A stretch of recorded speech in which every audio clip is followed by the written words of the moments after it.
Okay. We're going to tell them what they're getting. Oh, they're getting a Water Brother poster signed and ready to go. Okay.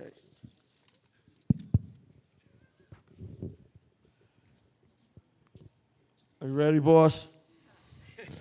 And the number is 027078.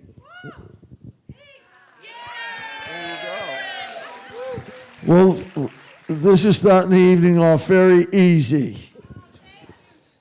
No problem. I just met these people today outside the entrance, and she said she saw a little article on the movie, and her and her husband were kind enough to come tonight. So, thank you.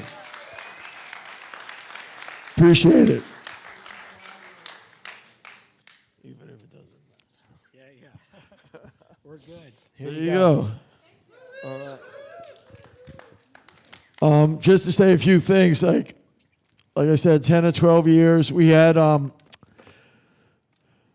in two different worlds, the Canadian guys were about half an hour, 45 minutes away from where we lived. They lived in Little Compton. We lived in Newport. And I surfed with their father, Chuck. And he's my age, early 70s.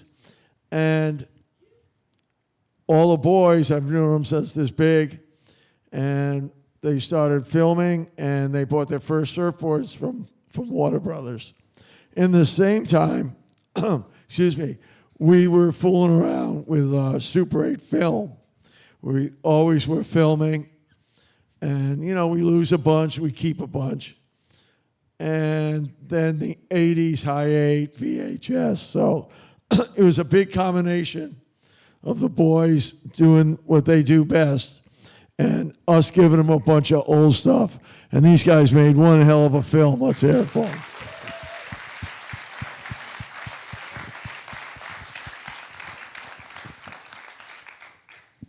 All right, are there any questions out there? If you can, just stand up and speak as loud as you can, but I will repeat the question. I have one. You have one right here? Yes, sir. Sharks. Any close calls? Any close calls with sharks? I wouldn't say close calls, but I've had a lot of friends that have been snipped a little bit, but a couple times we've been advised not to go out, but I've never been chased in. I've surfed the sharkiest places in the world, and I've been just very fortunate. But I do have friends who have gotten bit, and currently Cape Cod is as bad as any place in the world. I've surfed in Africa, Santa Cruz, never mind Florida, but those two places are notorious, and I've been lucky, fortunate, blessed. Right here. Why did you decide to do and allow this film to be made on? The question is, why did he decide to do and to allow this film to be made about you? Well, I didn't know it was going to be as personal, which is, cool. It's all right. All right with me. But, we take film for a reason. We took Super 8 film for a reason, High 8 film for a reason. The guys, we all take film for a reason, and the reason is to let people watch it, entertain them, and see what they get out of it, good, bad, or indifferent.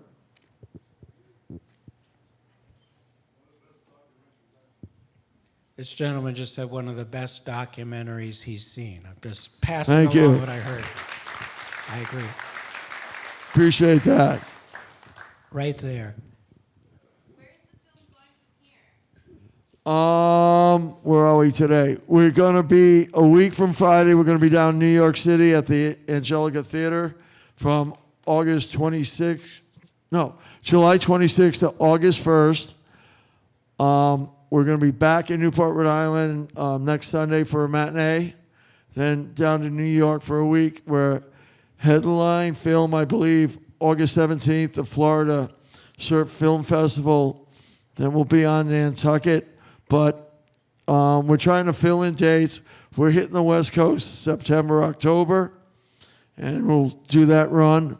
And obviously, a dream to be in Hawaii in January. So anybody that would like to see the film, go to waterbrotherfilm.com. Right, guys? Yep. waterbrotherfilm.com and, tell us something.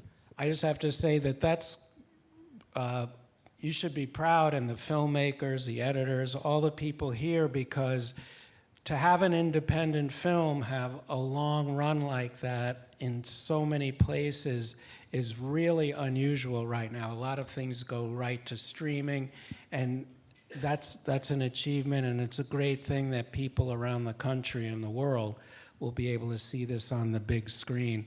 And come on, folks, is there anything like coming to a theater and a community and seeing a film this way? And, that's one thing I like to give credit to the Canine Brothers Films and to Jerry Kirby to allow me and my family to come to theaters and enjoy the film with everybody instead of just going right to a Netflix or something. So we're going to make a theater run for as long as we can and then go on to the next chapter.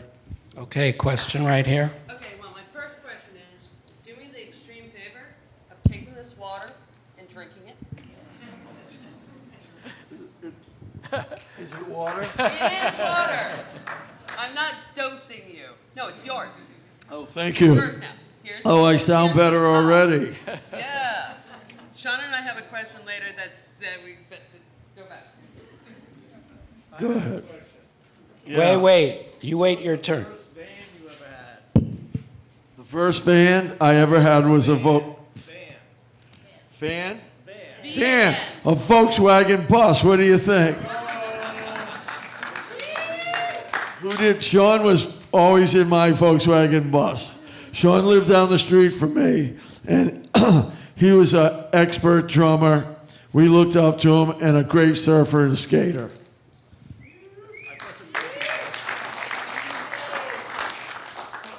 I don't have a question. I want to comment on the question that was asked of you.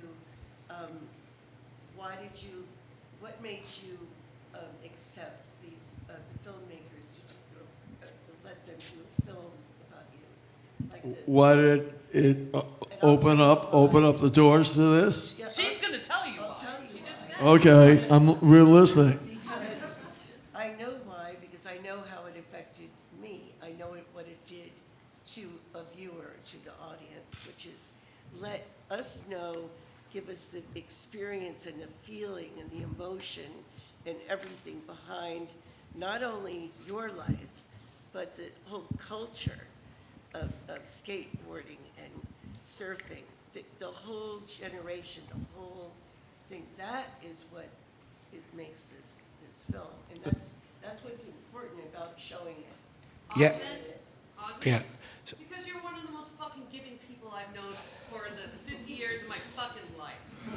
Yeah. And that is who you are. And why wouldn't you put yourself on a goddamn platter to go, hate me, love me, whatever, because that's who you've always fucking been. So it's about kindness and giving and community, and the film really captures that, right? It's hard Well, to. but Yeah, they and the did. film, I'll be honest with you, man. I mean, like, if you saw, there's a lot of, down moments in my life that I wasn't particularly proud of, that probably would have done different if you had a second chance. But, there wasn't too much of a second chance, so you have to learn from your mistakes and do the best you can and teach people, like, hey, you always can, no matter how down and out you are, you can always, say a couple prayers and be blessed and step right out of it.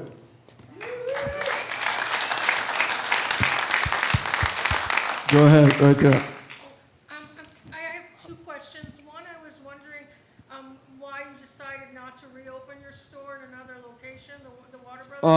We were very fortunate enough after this movie made that the executive producer of our friend, Jerry Kirby, well, first of all, we couldn't afford it. Flat out. I mean, we don't have a lot of money at all. Not enough to open and stock a store. These days, it's not like it was in the 70s. And I've got friends of mine here, great friend of mine, Stevie O'Hare, Pioneers. He'll tell you how hard it is to do a store, okay? And Stevie's been holding the fort down for a long time. So it was impossible for us to actually think about that. And then we had a friend of ours who purchased some property right next to where we were and built us a little temporary shed, and allows us, when we're home from the film and everything like that, to have a little storefront when we're there. So Warner Brothers don't have a heart attack. Warner Brothers did come back.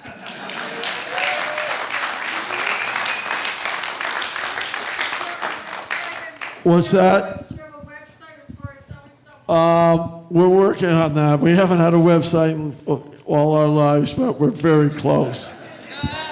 We always say that, but we're closer than Give ever. someone else a chance. You've had 2 questions already. What was that? Yes, sir. So Sid, as a young man growing up in Newport, you influenced me with surf and skate. You gave me one of my first skateboards and probably surfboards. That's right. And not only that, but you influenced me with the music, the harpos, man. It was cool stuff. So Thank you. I watched you grow up. I cried tonight. I knew you would. Big world, man. We gotta do a reunion. No, I'm sorry. We are retired. We're retired. Showing my age, sorry. No, like as my brother said, 4 out of 5. Well, it's, This guy cried a lot. yeah, well, I'm 5 nights in a row I've watched this and I've cried every time, so. This gentleman right here. Jeff Murray, Scottsboro from Marshfield, Massachusetts, here representing to see you, the wonderful things you've done. The movie was great. I'm proud of your brother for getting clean. I'm 11 years clean. And thank you so much. You're welcome, Mike. Yeah, it wasn't a question. He was just congratulating you and especially on being clean for as many years as you have been. The gentleman at the back there, yeah, you, with the glasses first. Yeah, amazing film. Thank you so much. I love your creativity. It's powerful. I was wondering, what became of Skater Island, and also what was it like when the team members and those guys were coming to town back then? Did you hear the question? It was about some. Stand up here in the back from now on. Yeah. Asking about Skater Island, how that all came about, and what it was like to have all those people coming to you. Really to see quick, when we lost the shop on the beach, we couldn't build a ramp on Memorial Boulevard. You'd see a ramp there, but that was just like for a weekend session. And we used to travel up here all the time and skate Maximus. And so we were always looking for a place. And I've walked into a million buildings, and I walked into this one building, and it was an empty warehouse. It was perfect. And I walked in and I said, "Hey, anybody in here?" And I said, "I'd like to put a skate park here." I had no money, no funding. And the guy said, "Well, listen, we don't have anything planned with this building." And I brought in a couple partners, and we went from 7,500 to 15 to 25,000 square feet. And things happen in business. And I was involved with the park for about 7 years and sort of went my ways, and the park closed 2 years later. So it was a great run for a skate park. You know, if anybody knows skate parks, especially private ones, you know, you get as long as you can with them. And right now, we raised $1.2 million in Newport, Rhode Island, and we are 2 months away from the best park we've ever had, outdoor cement, free for everyone of all ages.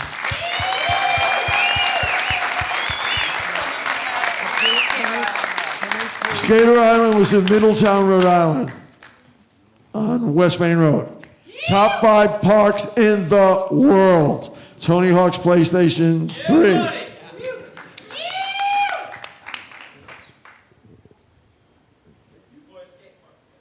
Sid, Chris Prendergast, how you doing? Film rocked, thank you very much. I've been primarily New Hampshire, Maine surfer. I'm just starting to figure out where to go in Rhode Island.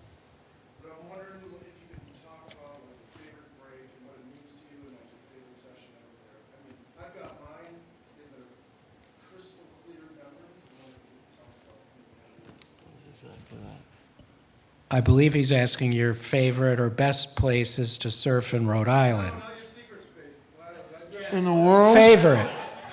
In the world, my favorite place is Jeffreys Bay, South Africa.